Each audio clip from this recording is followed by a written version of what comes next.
Hi. So, I wanted to share a little bit today about one of the first workshops that I ever led. In some ways, it was a really wonderful workshop.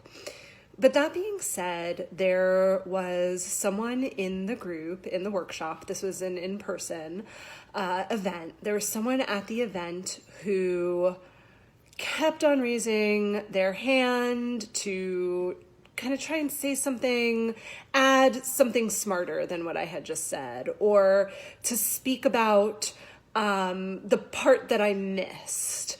This person also would raise their hand when somebody else would share and would want to give that other person in the room advice. If you've ever facilitated a workshop and you've had this type of person in the room, I like to call the archetype of this one the know-it-all or the teacher.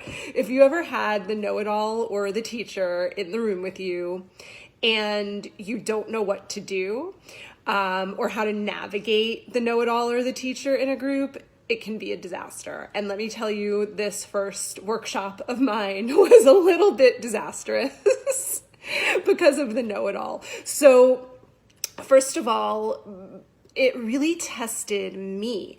Every time this woman would raise her hand and try and one-up me or give advice to someone else or teach over me, I got triggered inside. I would go into, I'm not good enough. I would go into, this is awful. I would go into, I'm a fraud, all the things. And that took me off course as the leader of the group.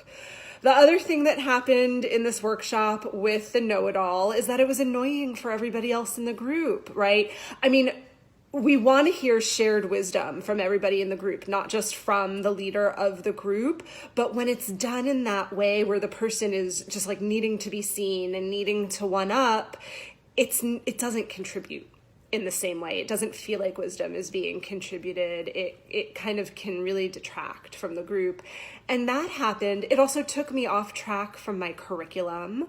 And that particular individual, because I didn't know how to navigate it with them, they ended up walking away from the workshop not really having learnt much for themselves. It was just a regurgitation for them of everything they already knew. So I kind of really messed it up in a bunch of ways. And after that workshop, I was determined to not have that happen again. And I really went to look at what are the different things that I'm doing when I'm leading groups, when I'm facilitating groups that can help with this.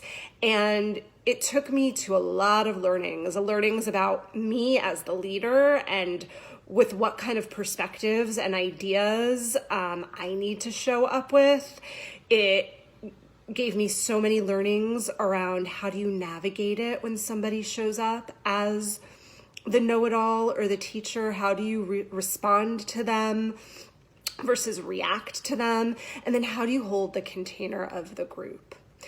If this is something that you're interested in learning about, as well as lots of other tips and tools and techniques and ideas about how to lead the most extraordinary events and workshops and groups that you can lead, I invite you to join me for Transform the Room. It's happening this Wednesday. It's a 4-hour extravaganza of me teaching just so much, a lot of the tools, techniques, and learnings that are vital in order to, whether it's online, virtual or in person, in order to lead groups that are extraordinary. I will pop the details down below, and I hope to see you there. Bye.